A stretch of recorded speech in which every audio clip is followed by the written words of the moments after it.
Star Wars 7x7, episode 2186 today. An interview with Cole Horton, the author of, among many other books, Star Wars, The Book of Lists. Punch it.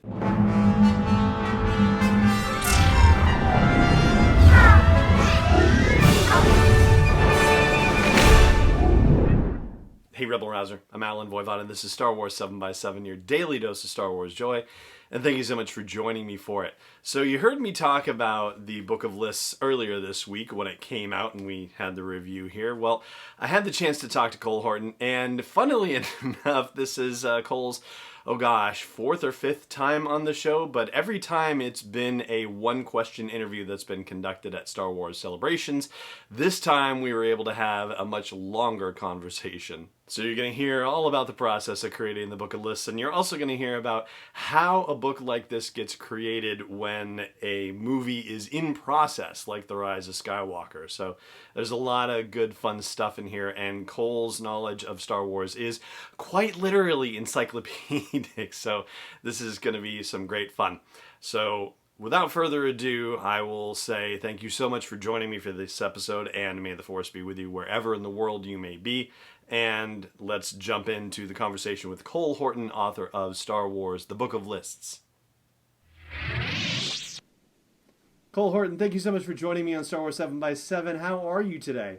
I'm great. Thanks for having me. Absolutely. It's a pleasure to talk with you, and as I was saying before we started recording, to actually talk with you long form, as it were. Yeah, I feel like every time I see you, I only get to see you for a minute.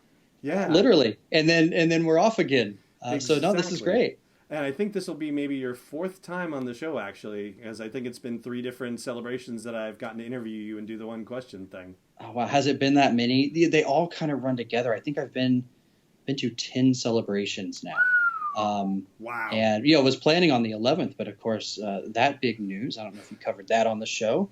It's a bummer, but understandable that we're not going to be able to do this there, but good thing we can do it here instead.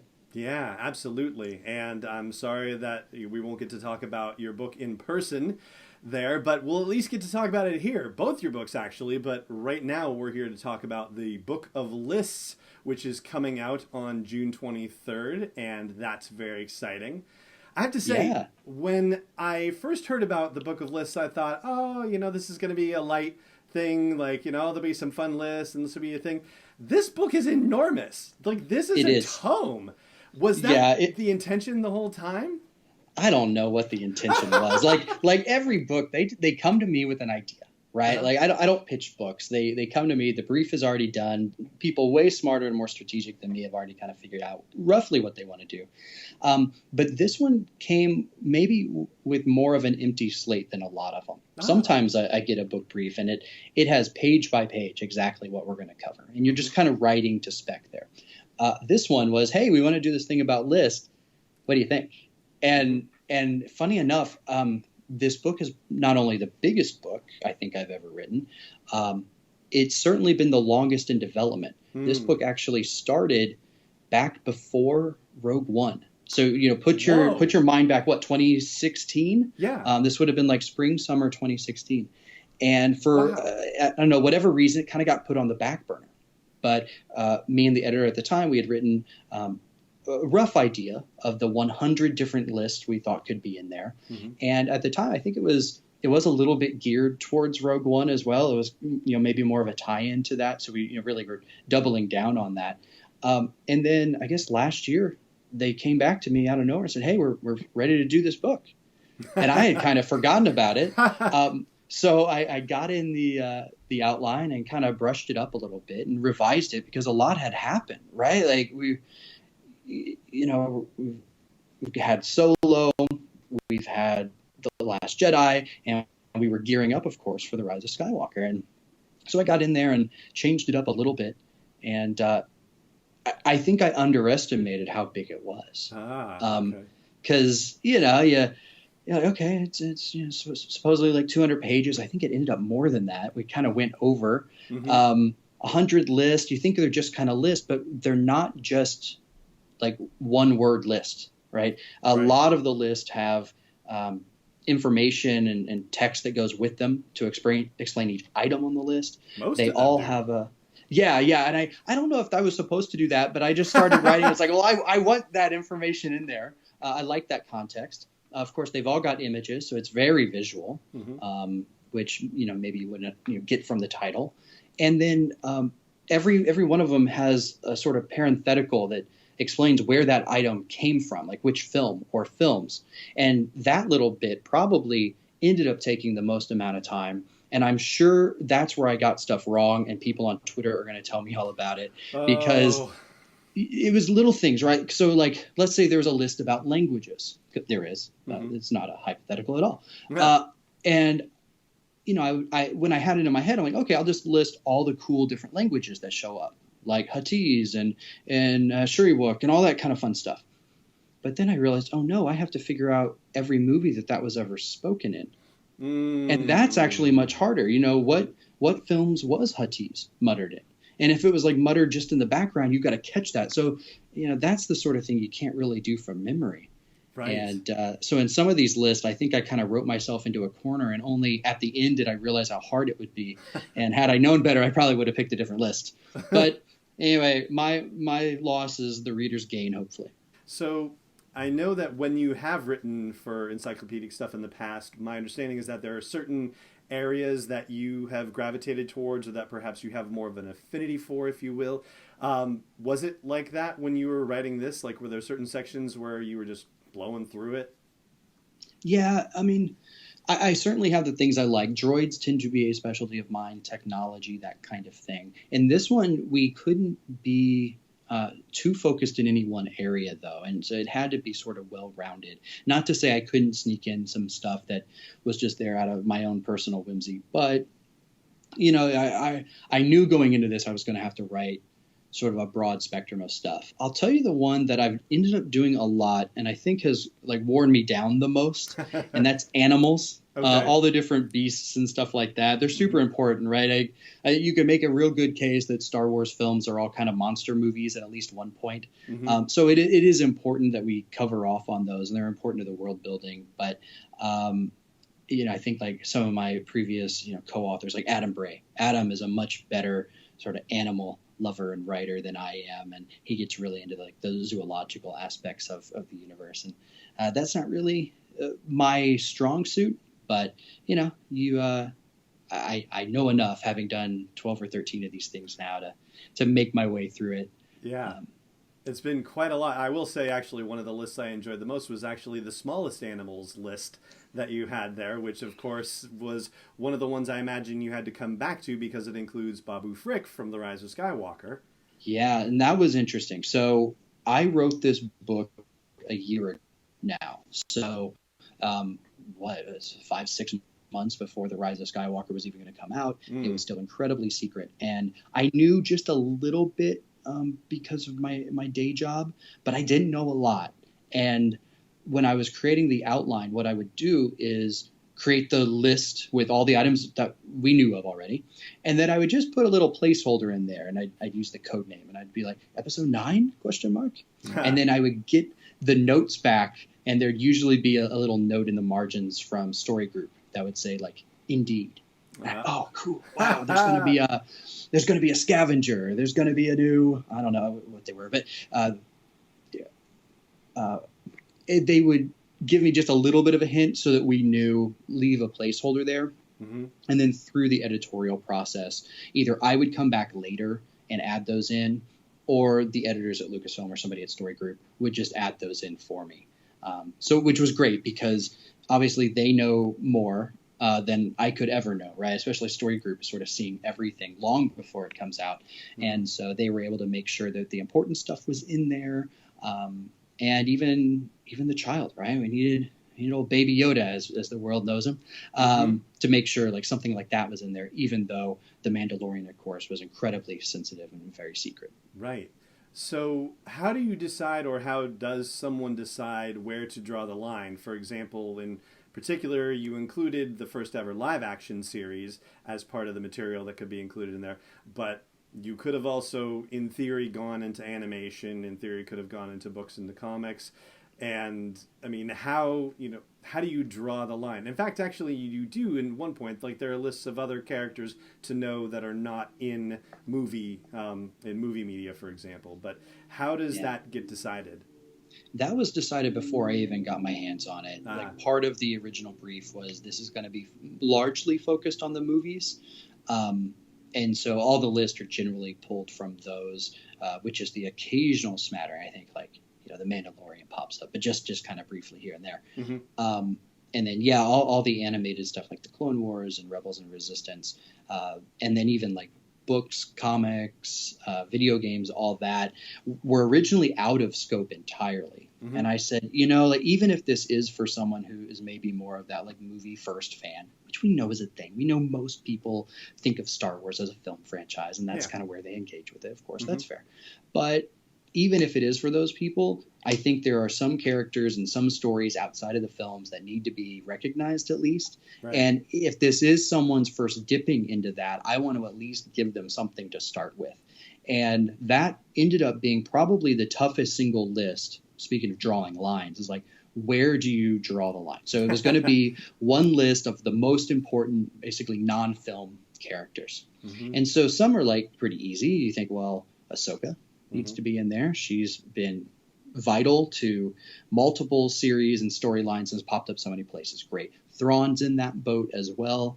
Being a Star Wars video game person by day, I wanted to make sure that my favorite characters from the EA Star Wars games were in there. So I make sure Iden is in there and Cal Kestis from Jedi Fallen Order. But then, you start filling those out. And you're like, okay, well, who do we put from comics? Dr. Aphra is probably a pretty good one there. But then you start thinking like, well, what about 000? Like what about some of these other characters? And then before you know it, this list is so big.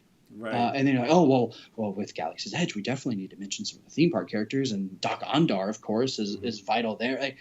And before you know it, the list is very long. Plus, again, you've got to have pictures. Right. And those take up space. And so with every photo that you want to include, now you're taking away from your word count. And that one was the hardest. And you kind of feel like you're choosing your favorite children. Mm-hmm. And, it's so hard and you don't want to.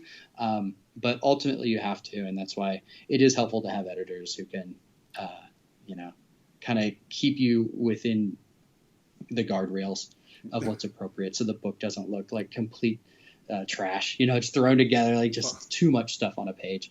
They're great about that. And I will say the Lucasfilm editorial team was, I think, pretty good about pushing for more. I think they wanted this to be as complete as it could be. Mm-hmm. At one point, my original outline didn't hit on the same character generally more than once. So, like, for example, Princess Leia has her own list. It's like the second list or something like that. And it's right up near the front. And we focus on Princess Leia, and there's one for Han and there's one for Luke. They have their own kind of separate thing. And then later on, I wouldn't necessarily, even if they might technically like be on another list, I wouldn't dedicate a lot of space to Han or Luke or Leia later. But they really pushed to make sure it was more complete. I think that was the right decision in the end. Because if someone was only looking at one list at a time and wasn't devouring this massive book all at once, it makes more sense that each list kind of stand on their own. So I'm glad they ultimately made that call. But again, it added more. Like the list just they get pretty long. Yeah. I think the shortest list in the whole book might be 5 or 6 items. And I felt bad about that one. But it's 5 or 6 items, right? Like that's a ton. And there's descriptive content that goes with each of them. There is. Yeah, you kind of got to say, like, what's the story and where did it kind of come from? It turned out to be a lot. Yeah. I think for me, when you said, like, the shortest list, actually, like, counterintuitively for me, I felt like the shortest list was also kind of one of the funniest ones as well, which is the list of things about which 3PO is worried. And they didn't necessarily, that one didn't have like descriptions because there were so many of them, but it was just a laundry list of all the things was awesome. And just, I thought that was rather hysterical. That one was done on purpose that way. Yeah, because every list, like before and after, it tended to have so much. And I said, you know what? On this one, the dramatic effect is that you go, oh my, Yes. right? Like, look at all the stuff that he's scared about. And you can only do that if you just rattle them off. And that one, I don't know what it was. Is it 20 or something? It's a lot. It is a lot. It's 2 columns worth. Yeah, on we one didn't, page. Yeah, we didn't hold back on that. And that's another one where like Story Group and the editorial team was able to even add some more in. And yeah, that ended up being one of my favorites. And yeah, it only works when you kind of have that freedom to kind of mix up the format a little bit as you go.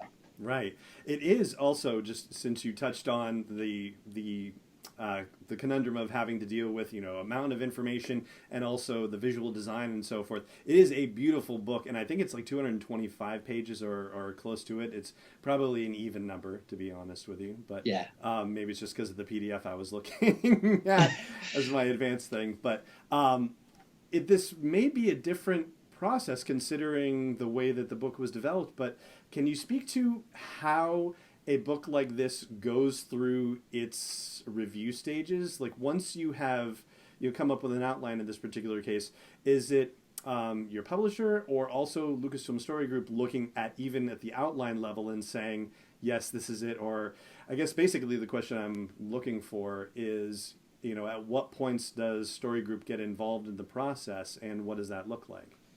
Yeah, it's a team sport for sure. Mm-hmm. So there's me writing it, and sort of at every stage then I have an editor at Quarto, or Becker and Mayer, the publisher. Mm-hmm. And then there's the Lucasfilm editorial team, so a group of editors that sit there. And then in addition to them, there's also multiple members of the Story Group who will give feedback as well. Mm-hmm. So yeah, I think maybe the hardest thing to write about this book was the acknowledgments, because there's so many people. But the process kind of started with, first we came up with the list of lists. Mm-hmm. And then they came back and they asked for all the items on each list. So we filled that in, and they give another review there and more feedback and that kind of thing. Then I write it, and my editors make it look way better. And make it sound way better. And then I believe at that point it goes in again, just all as text form. So this whole time it's been nothing but a Word document. And then once that is approved, then it goes to design. And again, at Becker and Mayer, they've got these amazing designers who turn a Word document into the book you see. And they're going through and they're doing the painstaking work of identifying images, probably thousands of images, I would say safely, just for this book. I would say so. Yeah, absolutely. Based on the size of the book. Yeah, definitely. Yeah. And then there's a pass, just in like layout and getting those images in. And then even just the simple things like putting the sort of image identifiers in there, right? So like image A, and putting the little A so you know that that's who it's like. That sort of like little stuff I don't even have to do. And it's just painstaking sort of work. At that point, it probably goes again for another review. And then depending on, what changes are needed, there may be even more from there. So it's a long process. I'd say of everybody, I may have amongst the shortest amount of time in that process. Okay. But again, I'm just writing a Word document. I don't have to worry about a lot of the other pieces. So, of all the lists that you did, and if it would be amazing if you actually had all of them off the top of your head, I'm not assuming that you do, but are there ones that stand out as having been most entertaining for you to do, or even most challenging for you to do? Yeah, there are some entertaining ones. Like, I'll tell you one that kind of was near the bottom of the list. I wasn't sure if it was going to make it. But when it did, I'm glad it did. And that was all of the Skywalker saga scrolls, right? So the big yellow text, right? Yeah. I wanted all of those basically on one page. Mm-hmm. And, you never see them like that, right? They play at the beginning of the film, and then you watch a whole movie, and then, later you may come back to it and you may watch the next one. But you never see them back to back to back like that. And there are some interesting sort of parallels and interesting choices they've made as to, which words they make all capital. And there's things like that. And to see that all in one place turned out to be sort of delightful. And I just didn't think it would be that cool, and it turned out way better than I thought it would. The Lost Limbs spread. So, a common theme in Star Wars is somebody's going to lose an arm or something, right? Yep. that one was in there seemingly from the very beginning. In fact, I think back in 2016 there was a sort of like demo couple of spreads that we just did to like show either Lucasfilm or potential publishers, that kind of thing. And that was in there from the very beginning. Now we had to add more, so it got tight, right? We had to like kind of tighten it up because in the years, kind of Rogue One and beyond, we got a lot more limbs got cut off. And that one at one point was up for debate as to whether or not it was too much. Like, is it appropriate to have? Like, is it too violent, perhaps? Oh, interesting. And I kind of, my stance was, well, if it's not too violent to be in every single Star Wars movie, I think we're fine, right? Like, let's not hide. It's not like I made this stuff up. It's not like all I did was put it on one page. Like, it was all there all along. So I'm glad we kept that. But it's sort of an interesting discussion. And it might have been, of all the lists, maybe the only one that really had a ton of discussion. I'd say, Lucasfilm, my experience working with them is they're incredibly open to ideas and kind of whatever. And that was certainly the case here. So that one, I'm glad we made it in. I've been talking about this one a lot, but I thought it was kind of silly, and I for sure thought somebody would tell me no, that it was too obscure. But there's a spread in there about Warwick Davis, who of course played Wicket the Ewok, and every character that he's played over the years whose name begins with W. And there's lots of them. And in fact, there's more of them than I even realized, because I got the notes back on the outline, and I think I had some additional notes from Leland Chee, the Keeper of the Holocron. And he had additional characters I didn't even know that Warwick had played, who begin with W. So that was really cool that some of those could be in there. And that's like so obscure, right? Like in the same book where we're covering off like Luke Skywalker is a hero and Princess Leia is very brave, we also get to cover Warwick Davis and his characters that begin with W. So I think there's a little bit of something for everybody. I'm glad that one survived. I agree. Yeah, I feel the same way. I think you've adequately stated exactly one of the charms of the book, that it does serve as a great introductory with particularly those opening spreads about Luke and about Leia and about Han, and it definitely brings you in, but it also has some really deep trivia stuff, and I did not realize that Warwick Davis was in as many, and also like multiple characters within each movie. And so just from the trivia aspect of things, and I really enjoy that stuff myself. Like, that I think was really very fun. So I'm glad that one was in there for sure. Yeah. So what else would you say that you learned about Star Wars as a result of doing this? I mean, and that's kind of a crazy question to ask someone like you, who has written, as you said, a dozen or more, or a baker's dozen of encyclopedic Star Wars books. Like, is there anything more for you to learn at this point? Yeah, I'd say 90 or more % of this book was a brain dump. Really? I wrote the vast majority of this in a notebook. I keep little moleskin notebooks. I'm sort of religious about writing in those. And I just it was all from top of head memory, and I was able to write it in a week and a half. The one that ended up being the hardest, and the one that actually required real research, was one about the largest filming spaces, like the largest film sets. Yeah. And that one was a little hard because you had to go back and make sure that it was true in some cases. So in my head, when I put that in the outline, I was thinking oh, well, there's the Empire stage at Elstree Studio that they built for The Empire Strikes Back. And it was the one where they put the giant Millennium Falcon in and would just change all the scenes around it, right? So one day it was Echo Base on Hoth, and then they come in and redress it around the Falcon to be Cloud City or whatever. I'm like, okay, that's great. Well, then I had to come up with more for that list, and especially the more recent stuff. So on the original trilogy films, and in most cases the prequels, we have a lot of behind-the-scenes documentation about those, right? And that stuff tends to come years after the film comes out. We kind of look back and we celebrate those older films, and we have that information. We don't have that yet for most of the newer films. There's a little bit for Solo, but I just didn't have a lot to go off of.